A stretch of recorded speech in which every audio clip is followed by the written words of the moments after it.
So welcome to today's Deal Final Corner. So this is your weekly property talk show brought to you by Property Filter, hosted by myself, Guillaume Black, your favorite Frenchman, CEO and co-founder at Property Filter, the UK's highest rated platform to find deals. And as you know, we're on a mission to empower you guys and our property investor members to find another 1,000 deals this year, thanks to the Property Filter blueprint. And really the purpose with your Deal Final Corner is to give you more and the best of the available resources by inviting expert guests who will share with you the latest and most current strategies, tactics, and secrets about what actually works right now in terms of making deals and the reality of systemizing and running a high-performance business in property. So it really is my pleasure to introduce to you my good friend, Stephen Cowgill, on today's Deal Final Corner. So Stephen's been a long time running Property Filter friend, I think a member since 3 years or something like that. Steve's been an expat for more than a decade, so based in Oman and in the Middle East. And for most of this time, he's been building his UK property portfolio from 4,000 miles away, and doing all of this while still holding a full-time job. And really, the full-time job, the fact that he's remote really limits the time he has got to work on property, but really also prohibits most of his in-person tasks and things you would do as a property investor that you probably shouldn't be doing. And so it forced him to really master the art of leverage and time management. So providing that all of this, this will prove that this remote investing not only is possible, but also there are some lessons we can draw ourselves in the UK of what we can do to leverage things, and how we can have other people work and do most of the work at our advantage. So as he developed his property knowledge and connected with other remote and expat investors, it became really clear that there was nothing around expat communities for, everything was based around UK centric, for people based in UK, learn the UK, connect and network in the UK. And that's why he created Expat Property People, which is the world's only community dedicated to remote expat investing in the UK. And it's a really cool platform I think you launched recently. So that's really, I'm really pleased to have seen this go from strength to strength. And so today, Steve will speak with us about the art of mastering leverage and time management. And so we learn different way you can leverage efficient time management to boost your property investment and from wherever you are in the world. And we'll talk about the importance of building a strong network and discover why surrounding yourself with the right people is crucial to transform your investment strategies. And we'll talk about different strategies, strategic planning and visibility, understanding the importance of having a clear strategy, because you can't afford to cock around basically if you are overseas, right? You can't waste your time. So, and he's being quite vocal about his goals and what is it that you are trying to get from property. So very much looking forward to hear more about Steve's talk today. So please join me to give a Property Filter virtual welcome to Mr. Steve Cowgill today. Thank you. So I was distracted. I've got the dog in the background. I was like, right.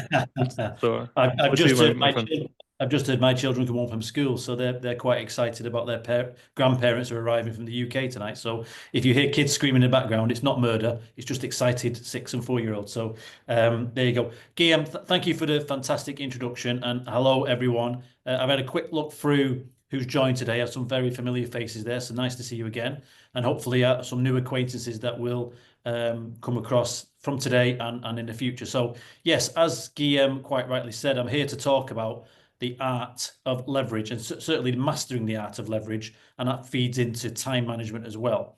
As Guillaume quite rightly said, I'm an expat. I own Expat Property People. I founded Expat Property People, but the talk today that I'm going to give is very much on being better at time management and leveraging other people's skills, resources, etc. So some of the framework content that I go through today, you will have come across today in some guys, but this is now from the lens of being remote from the area that you're investing in. If you have heard it before, it'd be a good refresher. If you've not heard it before, it's new learning for you. And as my grandmother used to say, every day is a school day, so we can all take things away from here. Okay, so let me remember how to use slideshow.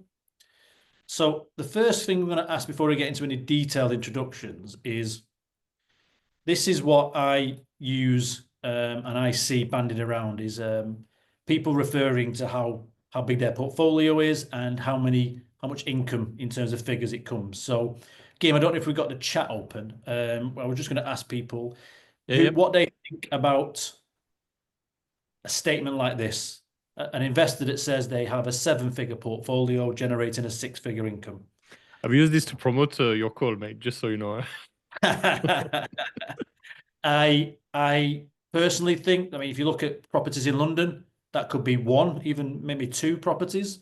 If you're looking at HMOs in an area of, say, Manchester, that might be 2 or 3 HMOs. So I'll be interested to know what people think about this. So I can't see the chat game, but if there's any comments that are coming through. So we've got Armand saying, this is my goal. Anytime saying it's impressive. Tash saying very attractive. And we got another great from Kagandra. Is it financed? There's some questions around it. Maybe. Okay. Yeah. I suppose it can, I mean, if you start from 0, then this is great. But I suppose what I'll say is, does this statement sound better if you're doing that while having a full-time job? Does it enhance it if you're doing it with limited hours? What about if you don't view these properties very often or at all? And what if you're 4,000 miles away? So I'll leave this statement just in your mind. You may think about other comments shortly, but I'll jump into who I am. I mean, Guillaume gave me a fantastic introduction there, but just to give you some context to who I am. You might have gathered by my accent, I'm from the north. I'm actually from Salford, which is in the northwest of England. But for the last nearly 12 years, I've been an expat, and I've been living in a country called Oman, which a lot of people don't actually know much about Oman because they are more familiar with the famous neighbor in the UAE, that is Dubai and Abu Dhabi. But I live in Oman with my daughters, should I say, and my wife, Arlene, and my daughters, Ali and Sophia. And what we love about Oman is experiences like that. That is an island just off the coast of Oman called the Damietta Islands. We went there recently with some families, and you can just see on the beach there are some tents.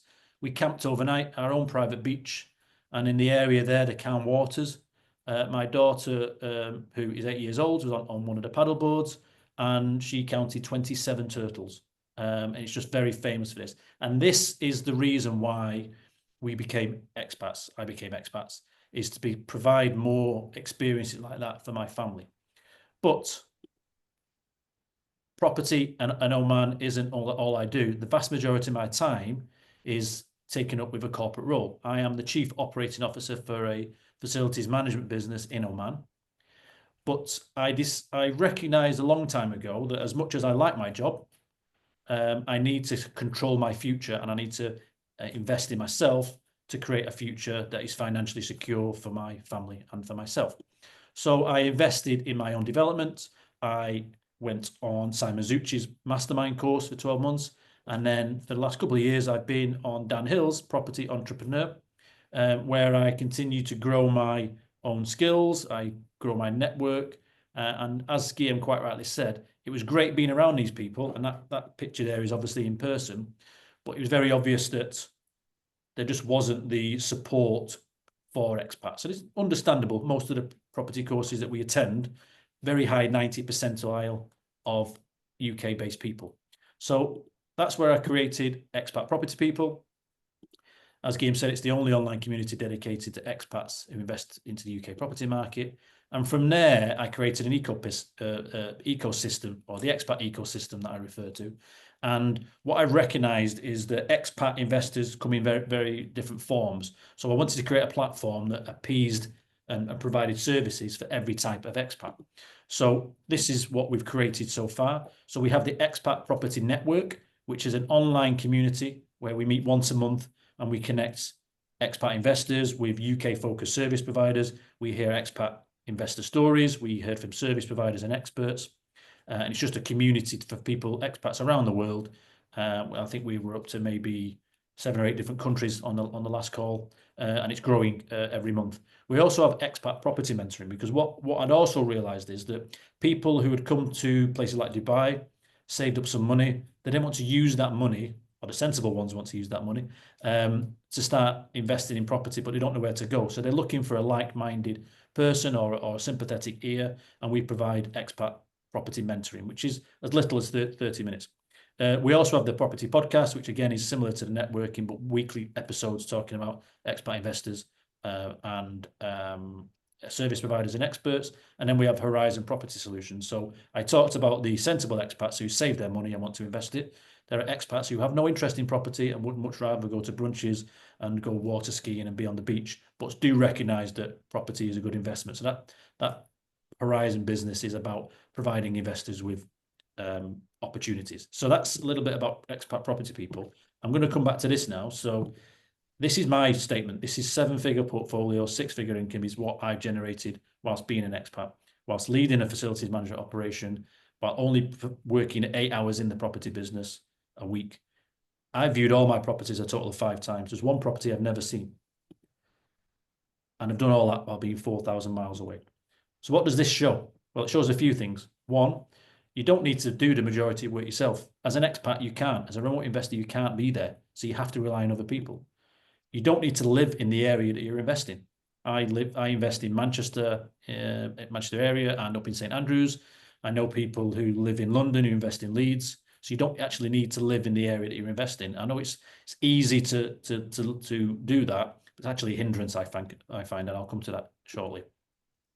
And you absolutely can build wealth as a remote investor. It's the limiting belief that people have that says you can't do this if you're not in the area where you're investing. So who might find this useful today? As I said, this is me talking from the perspective of an expat or remote investor, but it will also appeal to those investing in an area where they can't seem to find any traction or success. Existing remote investors might find some of these tools and insights useful. Service providers. I know a lot of very successful service providers have found property filter to be useful. What I found is that expats gain a lot of credibility and resonate to service providers that understand remote and expat investors, understand what it's like to live miles away, understand the challenges around sending documents from where they live to the UK, time zone differences, working week differences, just everything that challenges an expat. If you're a service provider who understands that, you instantly get more credibility with the expat investors. You'll have investors in the UK who are thinking of moving to a different area or even moving overseas. I think we're in a part of the world or a part of society and our timeline and our generation where there's more people exiting the UK than ever before. So these are people that still want to invest in the UK potentially, but are thinking about moving away. Obviously, as I talked about, expats who want to start investing in UK property, and that's it. So I'm going to go through what I've called the layers of success. I must find a much sexier name for that, but for now I'm calling it the layers of success. As I say, some of these will be familiar, but what I'm trying to do is to show you the areas that have worked for me and I've seen work for other people and try and connect them all together. So the ultimate aim for most people is to grow wealth. I would argue that people's most aim is to find time freedom, which wealth provides, but we'll get to that shortly and we'll leave that in your mind. So we're going to talk about networking, what we need to do, what the benefits of a remote investor can gain from networking skills, knowledge, how we gain knowledge, how we work on our mindset, how we start managing our time, and ultimately, then how do we leverage all of that to help us with our growth, our wealth building objectives. So let's start with networking. So, sure, everyone would have heard of this or read this term before. Does anyone know who first coined this term? I'll give you a clue. Maybe you can put it in the chat box. It's not Simon Zucci. Guillaume, anyone giving us any insights into might have said this? Not too sure, no. No, it was a tough one for me. A lady called Porter Gale. I assume it's a lady. She's an entrepreneur she was a marketing executive and entrepreneur from the US who coined that term. And this is a term that I think everyone will resonate with. And I first heard this term and felt a bit uncomfortable, a bit cheesy, but it's so true. I think if you can build your network, it does correlate to your net worth. But has anyone actually stopped to think what this means? It's a nice term. It trips off the tongue, but what does it actually mean? So again, it'll mean different things to different people, but I'm going to tell you what I think it means. So this is providing access to valuable connections. These are connections that can help grow your net worth. Those valuable connections will have access to new tools, resources, and strategies, new tools might be Property Filter, for example, which is great for reducing the time taken to obviously search for properties. And I think that's part of the success that Guillaume and the team have found now. It gives you exposure to market insights and trends that you might not get anywhere else. We'll talk a little bit about the negative influence of the media shortly, but if you're around networks that actually know what they're talking about and can provide market insights and trends, then you've got valuable information in your network. You'll be inspired by other experiences. The inspiration part leads to motivation, and that is all about the mindset, and that will unlock so much worth for you if you're in that network. And ultimately, it will increase confidence. And once you increase confidence, you're more likely to go and do things, and the more likely to go and do things are, the more credibility you build up. So they're the areas of what this means for me. But I think as remote investors, you need to maximize these opportunities for networking. You need to take full advantage of any opportunity for networking. And therefore, you probably need to do a bit more than the investors that just invest in their own areas. So let's break this down a bit. When you go into a networking event, maximize your time at an event. I used to run and host the Dubai Property Investors Network. And it was the people that stuck in my mind most were the people that came early and the people that went late. And I'm still talking to a lot of those people, and we're still exploring opportunities together because they're the people that stick in your mind. And linked to that is find out who the host is and go and tell them what you're looking for. Because guess what? The host is the one person in the room who knows who's got the experience and they can connect you with those people. Tell everyone you speak to in that networking event what you're looking for. I'm sure we've all been to a networking event for the first time, and even when we've been for a few times, you still see people who are coming for the first time, who stand at the side of the room, pretend they're looking at the phone, not really getting involved in. They're at a networking event. You really need to go and tell everyone what you're looking for. So practice your elevator pitch. Not a lot of networking events, including mine, will offer attendees 20 seconds to sell themselves or to pitch themselves. Practice that. It can be 30 seconds, it can be a minute, but it's just something to leave people with a knowing of what you provide. Speak to as many people as possible. This was a personal bugbear of mine. People would come to networking events with their friends, and they'd spend all the networking time sat talking to each other or talking to just between themselves. Go to the pub if you want to do that. This is very much about getting your brand, getting your needs, and sharing your experience. Go and speak to as many people as possible. Don't stay around one person. Move around the room. This might become awkward and uncomfortable to start with, but the more you do it, like anything, you'll get very good at this. And don't just take business cards. I know physical business cards are maybe starting to be phased out, and people are using more digital means of capturing information. But don't just take the business card. Actually, put the number in the phone and then call them in the room, so that they've got a missed call, and so you make sure you've got their number. It'll also tell you whether they want you to have their number, because when you ring them, it's not their number. But that's a separate story altogether. And then the final one here is take action immediately after the meeting. What I've got really good at, and this is not just networking meetings, but any sort of information or knowledge sharing information. The best time to retain knowledge and the best time to be motivated is in the meetings and in the events. The next best time is immediately after it. The longer we leave things after a meeting, after a networking, the motivation goes, life distractions get in the way. So we should take actions immediately. Just list down who you've met, what they can do for you, and an action list for yourself to go and follow up. And these are the 6 things that I have seen work for me, work for other people. It's just taking networking to another level and just putting you in the best possible position to build that leverage and ultimately work towards the master of leveraging. And that's the book by Gail Porter, Your Network is Your Net Worth. I've personally not read this, but I know a few people that have said it's very good. People take screenshots of that, or you can just pop that title. Everyone knows that title into Amazon and have a look through that. Next one is knowledge. So an investment in knowledge pays the best interest. That's Benjamin Franklin. Another one that's probably more popular is the best return on investment is the investment in yourself. But again, what does this actually mean? If people actually stop to think about what this means. So for me, we have physical training courses. It's probably one that people go to more than most. Books or audio books more than now. There's lots of really interesting books on personal development, and you'll see I'm starting to share some of the books that I've come across or have been recommended to me. Podcast, this is my favorite one. Podcast is so accessible these days.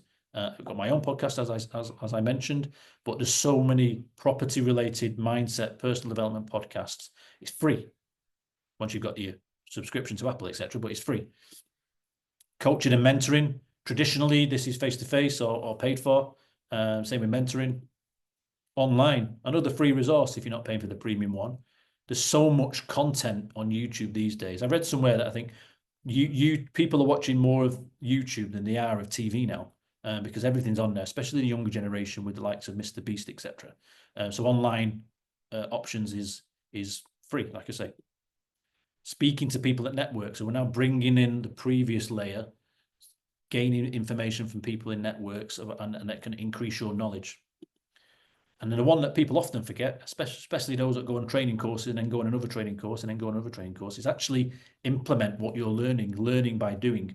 There was I was listening to James Sinclair's podcast this week, and they were talking about the best way to retain information or pass on information is to teach it or to do it.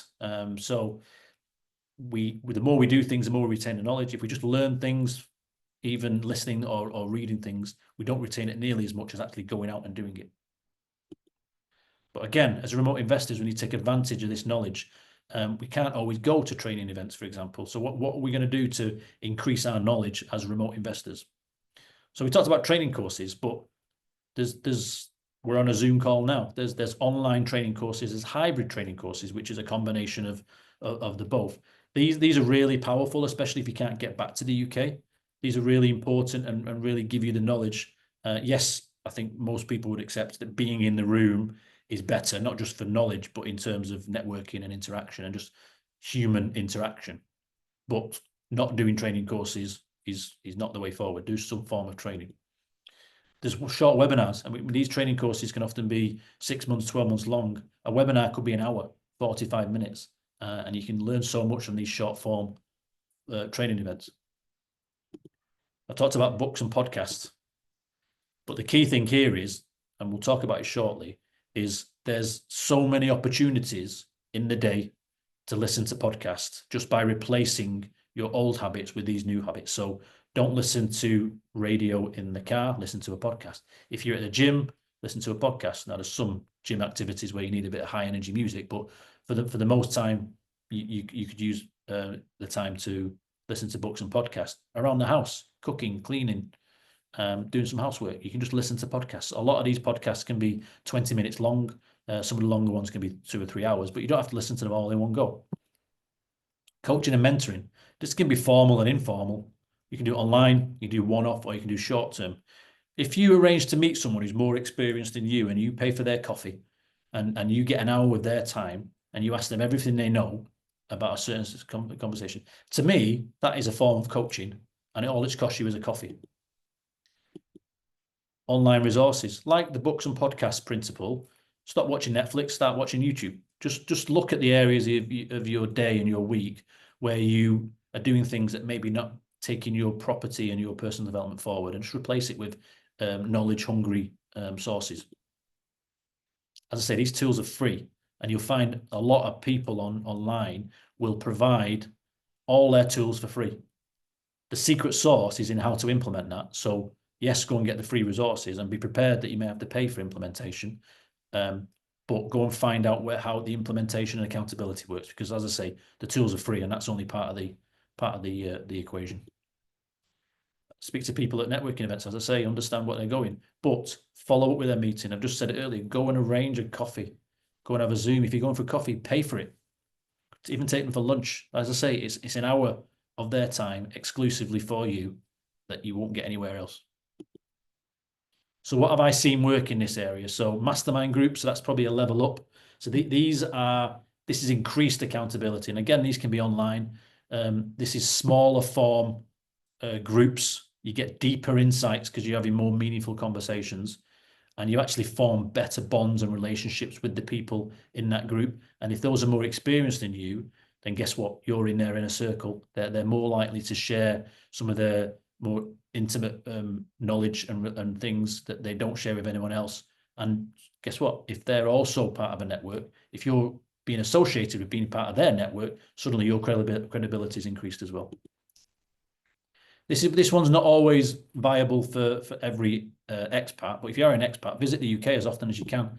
A lot of service providers will have discovery days now or site visits. Go and learn what they're doing. Go and see what they're doing. Go and apply some of your own learning while you're in the UK. And that includes viewing properties. Go and view a property. No one says you have to buy that property, but just get into the habit of actually seeing what the inside of a property. Look for risks, look for opportunities, look for everything that you may have been taught on groups on training courses to actually go and see what a property looks like. Meet the people you usually meet online. When I go back to Birmingham, if we can make it work, I'll go and see Guillaume. Might be only 10 minutes, but again, it's just making yourself visible and in people's conscious mind rather than subconscious mind. And it's amazing how many people you actually feel like you know when you meet them for the first time face to face, realizing you've only ever met them online or on social media. Hone your skills. This is a really key one for me. Don't over rely on outsourced solutions. It's a little bit hypocritical consider what I'm saying here, but yes, outsource solutions and absolutely is the way forward. But don't lose the skills that you've nurtured yourself in terms of like stacking deals, for example. Make sure you can still stack deals. Make sure you go and use tools like Property Filter to go and search for properties. Go and speak to estate agents, phone them up. If you're in the UK, go on viewings with them. Make offers. Just do all the things that you're been taught to do. And also stay up to date with latest industry news and trends. This one has been really powerful for me. It's a reverse engineer your strategy. And what I mean by that is understand what you want to do. So an annual objective, understand what you want to do, and then work backwards. You may have heard of the 5 whys theory. I use 5 hows. So I want to build a supported living business, and I want to have at least 1 property in the next 12 months, right? How am I going to do that? Well, I need to understand supported living. How am I going to do that? Well, I need to find networking events. How am I going to do that? Well, I'm going to go online. Just break these things down into the 5 hows as I make it. And suddenly you're breaking, I think the term is how to eat an elephant is one chunk at a time. Breaking it down to smaller chunks actually makes it easier for you, and then it makes it more accessible to build that knowledge. This is probably my favorite book I've ever read. The Art of Exceptional Living by Jim Rohn. A great personal development book. Once you get past his, I think it's a Texan accent, but it's a great book, really motivating. When it comes to building strategies, this is the one. This is the one that I would recommend for anyone. Really empowering, really motivating. So we move on to mindset now, and this is my favorite topic. So whether you think you can or you think you can't, you're right. This is my favorite topic, and this is probably one of my favorite quotes by Henry Ford. There's a theme here. Have you actually stopped to think about what this means? So for me, this is about limiting beliefs or overcoming limiting beliefs. This is about people who doubt themselves will create barriers and prevent action and success. People don't do things because they're influenced by others. Now, in my experience, that's usually coming from a place of love because they're worried about what you might get yourself into in terms of trouble. Ignorance, they don't know what they're talking about, or jealousy. People don't want you to be successful, but it can shape your own beliefs. The influence of the media, I mentioned this earlier. The bottom line is, or the top line in terms of headlines, is that the media are there to sell newspapers. They're there to sell media.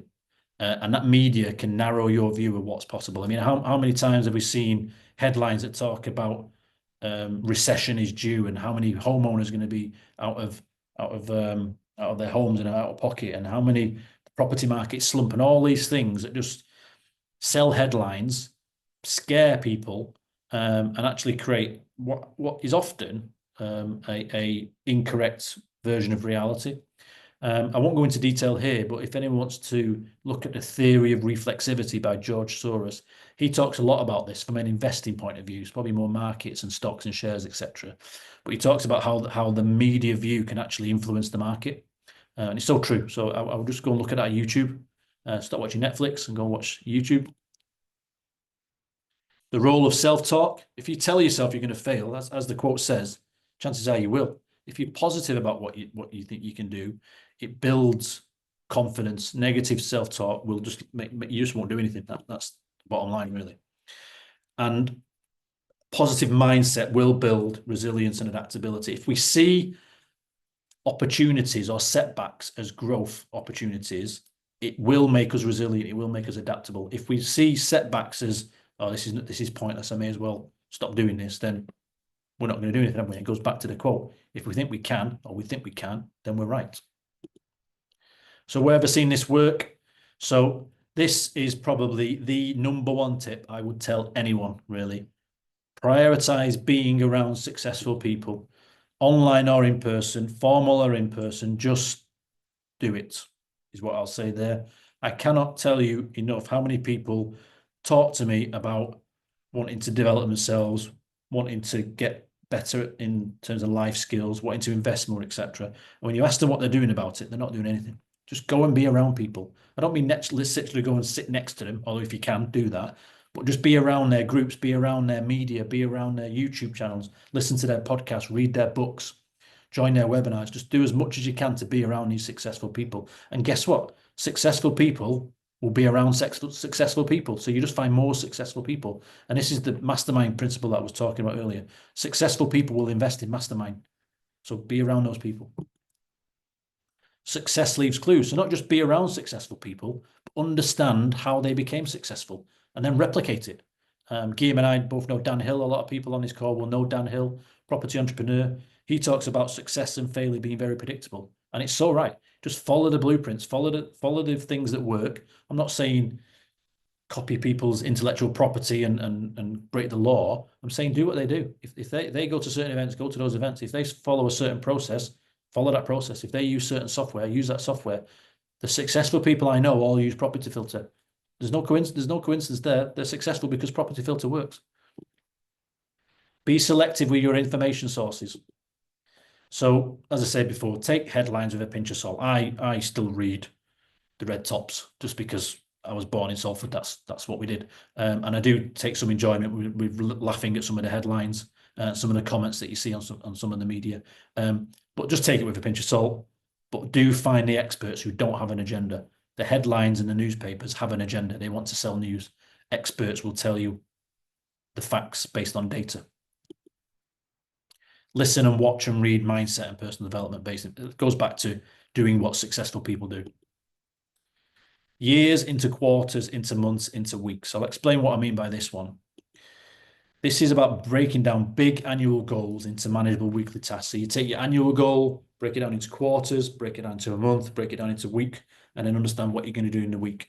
This is a really good thing for mindset because it removes the overwhelm. It breaks it down into very manageable chunks. And when you've completed a week and look back, you'll see progress. When you've completed a month and look back, you'll see progress. Quarter progress. And all of a sudden, you're at the end of the year and you've done hundreds of tasks that move you forward. Great for the mindset, this one. And be disciplined. Using my favorite author, Jim Rohn, choose your pain, discipline or regret. Discipline weighs ounces, regret weighs tons. And what he means here is being disciplined is a pain. It's really difficult to be disciplined. But what's more difficult is regret, not doing things and looking back 12 months, 3 years, 5 years time and seeing the person who was disciplined with a portfolio that's 7 figures, with income that's 6 figures. You'll be regretful there. And what he means by the weight thing is discipline is small pains, small bits of hurt, but it's small because you can see where you're going. Regret weighs tons because if you're looking back 5 years later and someone else has got a 7-figure portfolio and you've not, that weighs on people. This is a relatively new one for me. I've been doing it this year, but meditation, and I don't mean the woo-woo stuff. You don't need to sit in your yoga pants with your legs crossed and your fingers and thumbs together. This is just finding some peace in yourself. And what I mean here is a calm mind makes better decisions. I'm busy. I'm sure you're all busy. I'm sure you've got life pressures. You've got partners, you've got children, you've got deadlines to meet, you've got social events to make. All this just distractions. It just makes your mind very busy and often leads to burnout, really. Meditation, I found, helps clear these mental blocks, helps increase focus and build resilience. And the book I'm going to recommend for this one is by Emily Fletcher, Stress Less, Accomplish More. This was marketed to me as meditation for busy people with busy minds. And I'm sure it resonates with a lot of people on this call who are busy people with busy minds. It's very small chunks of meditation, 15 minutes a day. It's nothing, doesn't need to be quiet. You don't need to calm your mind. You just need to follow the process. I listened to this first, and then I bought the book, and then I started the meditation. So it's been really useful for me, and I think it does help to calm your mind, but also helps with things like gratitude and manifestation and thinking about the future. Again, not woo-woo, just works. So that's mindset. Let's just quickly move on to time. Are we okay for time, Guillaume? Talking about time? Yeah, mate, all good, yeah. Yeah, and then we'll have some time for Q&A. There's a few tactical stuff I want to ask you, so yeah. Yeah, sure, yeah, it's good. I'm sure you're picking up questions as well, so we'll come across them shortly as well. So time then. So time is what, this is a great quote by William Penn. Time is what we want most, but what we use worst. Time is the only commodity we can't get back. It's the only thing we can't get back. Life is full of distractions. I think we just talked about that, especially in the age of the iPhone, or the internet, or things that are on the tip of our fingers all the time. Life is full of distractions. We fill our time with very low value tasks. We all want more time to do the things that we want. I don't think anyone would say anything against that. Don't want less time to do things, we won't do it. I think people do what preference is to do things that they like doing. What I find is we don't plan what or how we use our time. Bit of a spelling error there. We don't plan how we use our time, that should say. And we're not generally good at saying no. As human race, we generally say yes because either we feel like we need to help people, or we feel that we'll be left out if we say no too many times, or we don't want to miss out on things, etc. But we're not very good at saying no. So again, what have I seen work with regards to time? So I've personally made planning a weekly habit, a positive habit. So I will sit down in Oman, our weeks are Sunday to Thursday. So I'll sit down on a Saturday for people in the UK or countries where the weekends and a Sunday, sit down on a Sunday and actually sit down and plan what you're going to do the week ahead. And not just plan what you're going to do, when you're going to do it, and review what's going to happen. If you've got a particularly busy week, you need to be realistic about whether you can get things done. If you're going on holiday, for example, you can not necessarily want to be thinking about work, although as an entrepreneur, I know that's difficult. But put these appointments in your diary, or I put them in my diary ahead of tasks. So if you're meeting a client, you put that in your diary. Just treat yourself as your own client. If you have a spare hour at 12 o'clock on a Monday, make that your hour to do things.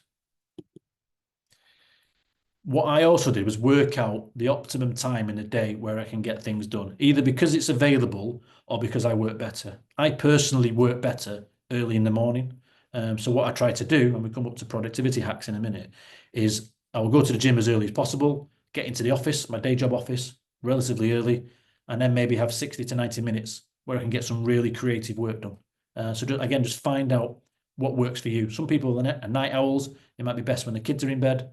It might be lunchtime because you work better when your stomach's full. Whatever works for you is what my tip is there. As I said, I'm more productive in the morning. This was a really uncomfortable exercise, but it highlighted a lot. I mapped out how I spend my free time. And what I found is I'm spending too much time on my phone. iPhone, I'm sure others do it now. They will track, if you want it to, how often you're on your phone and what apps you're using. And it's scary how many hours a day even, some people will spend on social media. I would watch Netflix. I would watch 2 or 3, 4 hours of Netflix with my wife. Some nights, most nights. Not really enjoyable spending time with your wife and watching American crime dramas, but not really pushing me forward in terms of my goals. And I would stay up late watching TV. And the knock-on effect of staying up late is that you wake up groggy, you miss the gym, you start the day in a bad way. And I just found that I was doing all those things. So I said no to most things, not just social events. I said no to most events. And the question you ask yourself there is this adding value to my life? Now, this doesn't necessarily need to mean, is it adding value to my property business? but is it adding value to my life? Am I doing it for the right reasons?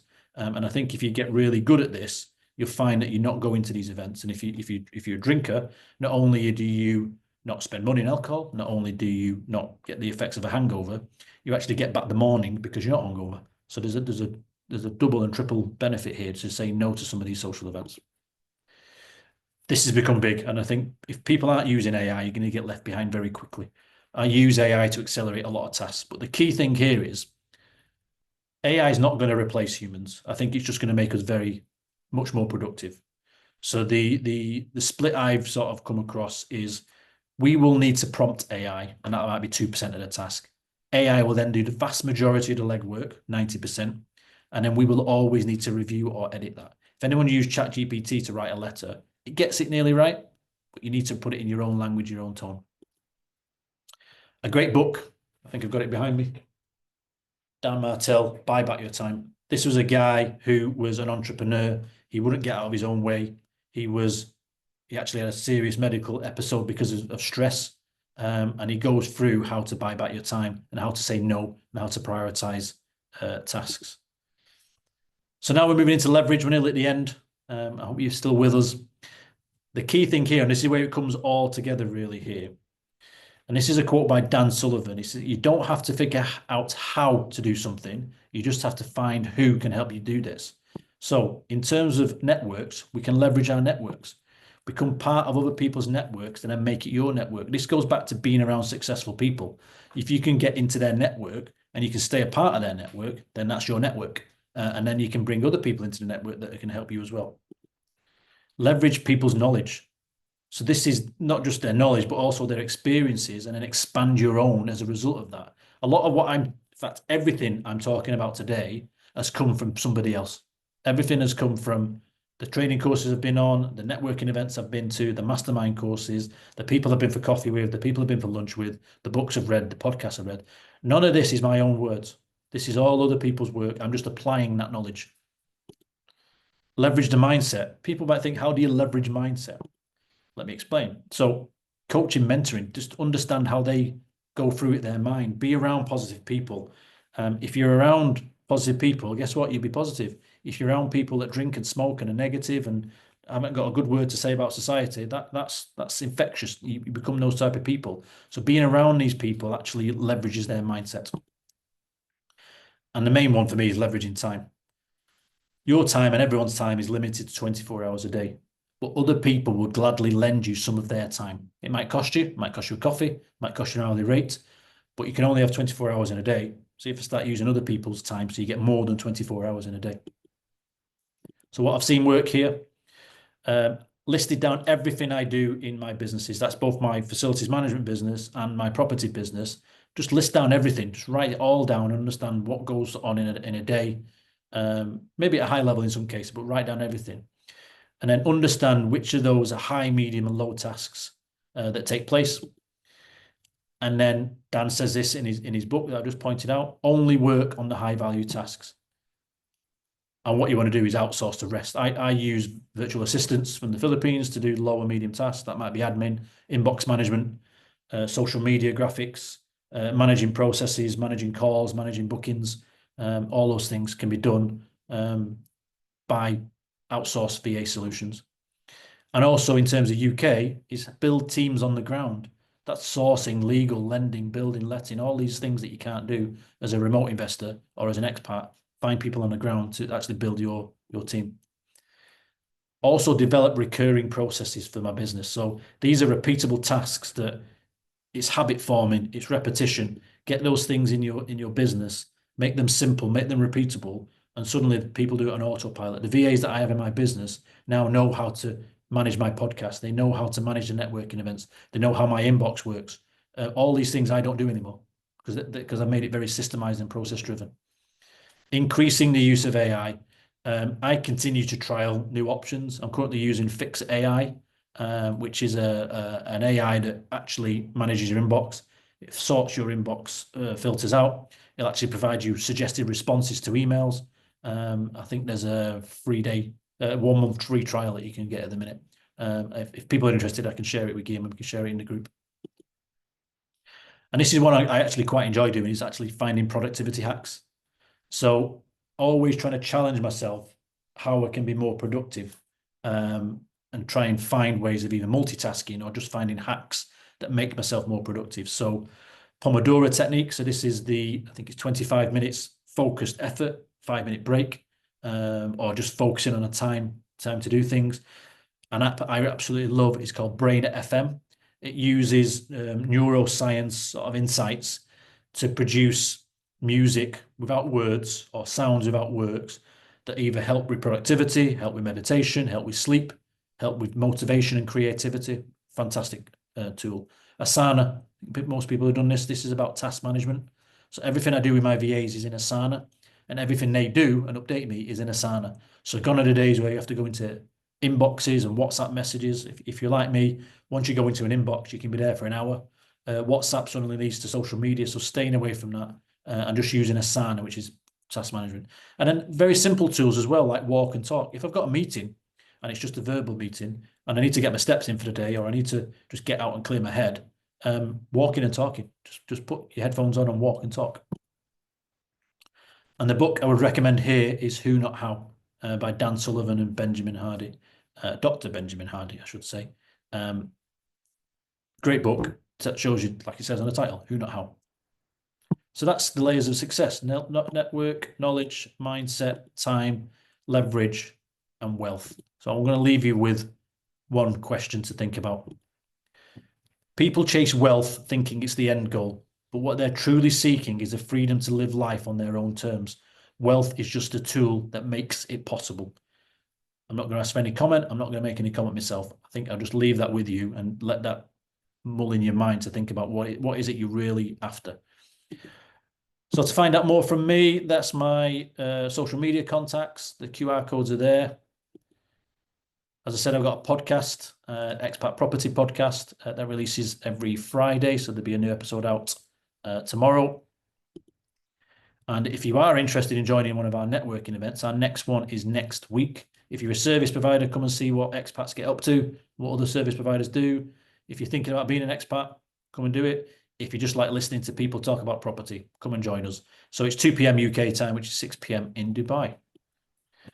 Guillaume, I think I've talked enough now. Yeah, Steve, thanks a lot. Thanks a lot. It's really, I find it really fascinating because you're a bloody busy guy, right? Like you've got a full-on busy job, far away from everything. And I find it fascinating that because I was expecting more like we're going to talk about more tactical things, like the logistics of viewings and negotiation and stuff, and how do you work with sources and not work with others, and I and I and I re- actually I really I find it really fascinating. I think is the right word, where it all starts with this discipline you have and the direction you want to give to your life and we talk quite a lot about these topics actually on the momentum calls we run, the weekly calls we run, but like goal setting and I always forget this one word, and the guys might help me, right? Being intentional, about everything. Like you can fit the podcast, the property investing, the community growing, all of these things, and then all the things the me time you have that I wish I had, right? The meditation, the sports, and all this stuff, around the family and all the rest, right? Um, and I find it fascinating that it all goes down to whatever you want to achieve. It all goes down to this intentionality and how you are clear about where you are going. And every minute, every second of the day is optimized for this. There's no cocking around, right? So that was my first comment I wanted to share, because I'll be honest with you, I was surprised that the content was very on a strategic level and quite personal. And in terms of time management, personal management, life management, you like all these productivity hacks and things like that. And actually, it makes a lot of sense, right? If you don't have this as a foundation, you're going to be running around, right? So I think it's a good reminder, and for me too, right? For everyone, that we need to be intentional with all things we do. So do you want to comment back on this a bit? Yeah, no, it's nice that I'm surprising people. People obviously think I'm quite predictable. For people that have not done like wealth dynamics, I'm a steel, so I'm very process driven. I'm very process orientated. But I think it comes down to what you say, Guillaume. It's about being intentional. It's about being very clear on what you're trying to achieve, and then accepting this pain of discipline rather than the pain of regret. I'm 44 years old. The only regret I have now is I didn't start this years ago. And it goes back to the old adage that the best time to buy property was 20 years ago. The next best time is today. I feel like I've got catching up to do. I want to be in a position where I'm providing a financially, emotionally, and enjoyable lifestyle for me and my family. And for someone who's been in the corporate world for as long as I have now, I was creating that through my expat salary. But the missing link was I was never there because I was always working. I was always working for somebody else. And I think the penny dropped during COVID, where I realized that I was working at home. I spent a lot of time with my family and thought, how do I make this happen for myself? And again, it's just being disciplined, just being around people that know what they're doing and not being afraid to ask. Am I perfect? No. I'll have weeks where I don't meditate. I'll have weeks where I get frustrated. I'll have weeks where I just binge watch Netflix. But the key thing is that's not what my philosophy is now. That's just a momentary lapse. And as long as you accept that you can fall off the wagon, but quickly get back on, that is fine. I think in terms of the expectations about how I find deals and how I do things like that, I think it's more about that is what people get taught. I just felt that it would be important just to remind people of some of the subsurface strategic stuff. Like I say, your net worth is your net worth. It trips off the tongue, very easy to do, but I think a lot of people don't really think about what it means and how you can get maximum benefit from attending these events, etc. So yeah, I think I just want to share my own experiences and tell people you can do it. You just need to be disciplined.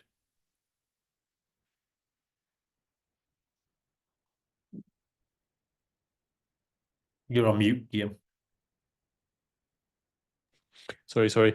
I was saying I will actually revisit the recording with you know pausing and stuff, taking notes on things, because there's like periods of your life where you're full on with, and then you drop the ball a bit, and then certain aspects, and that's quite interesting and a really good reminder for me. And then so more tactically, so that's I think as a philosophy, as a strategic thing, it makes a lot of sense. But then tactically, so how do you go about selecting the service providers? I'm thinking of the guys who might source deals for you, or the guys who you might see on viewings, and Yeah, building the team and think of for like the property stuff. So, and what are the good. activities you get involved, the ones you don't, and what would you say to someone who is in London, for example, and is doing like 14 hours round trip on the train to go and for a viewing and come back, and is there it's like a curse that they are far but close enough that they can waste a whole day for this Yeah, one thing, but yeah, it yeah. would make them a favor if they were like so far that they can't waste this time and they have to find a leverage solution for it. Sorry, it's a bit of lots of things in my head. No, no, no. I'll try and unpick it. So, I think the first thing I'll say there is I think that being a remote investor, certainly being an overseas investor, is actually an advantage, because you've just touched on it there. If you're quite close to an area, you might spend that 4 hours driving and then 4 hours back and an hour on site, and suddenly you've lost, good maths there, 8, 9 hours. As an expat, you don't have that luxury. You're not just going to jump on a flight to go and do a property viewing. So you have to get really good at trusting other people and understanding people and building relationships. This goes back to being around people that are successful, word of mouth, people like yourself, Guillaume. We're in the groups that we go on. You just get good references. You get good at understanding who can do things for you. But going back to what I said earlier, you still have to be confident that if you're putting your trust in a deal sourcer, that you know how a deal stacks, and you want to be able to say, if that deal sourcer says that HMO will get you £600 a room, you want to know where you can test that. You want to know what software you can use, what people in that area you can use. So you still have to apply the learning yourself. When we're talking about searching for properties, I mean, before Property Filter came up, how many times and how many hours was spent going through various different right moves on the market, all these different platforms. And then obviously as you've developed your system, now you've got direct to vendor letters, you've now got building more AI into there, understanding at the click of a button, is it Article 4 or not, without having to go back to the council website and pulling it back. So all these hacks really help with productivity. So for now, I can set my VA up on Property Filter, and she can do a very basic level search based on a criteria using the tools that are in Property Filter, and come up with a short list of potential properties. And then I can apply my knowledge from a desktop point of view to say, is this really an opportunity? So tip for anyone looking at HMOs, if you look at HMO on the front of it, it's got 2 windows at the front upstairs, the chances are that can be converted into 2 rooms. So I set that criteria to my VA, for example, and she only looks at images where she can see 2 photographs. If we're looking for HMOs, we'll only look at postcodes. So she can do all this basic stuff herself, but it still requires me to go into the system and do my own diligence on there.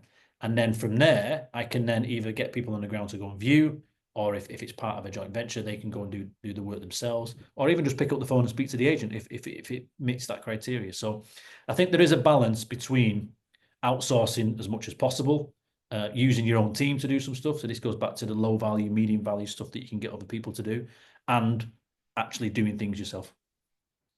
Yeah. And I think on that, so I didn't really realize, because, we created this for ourselves and stuff, back in the days.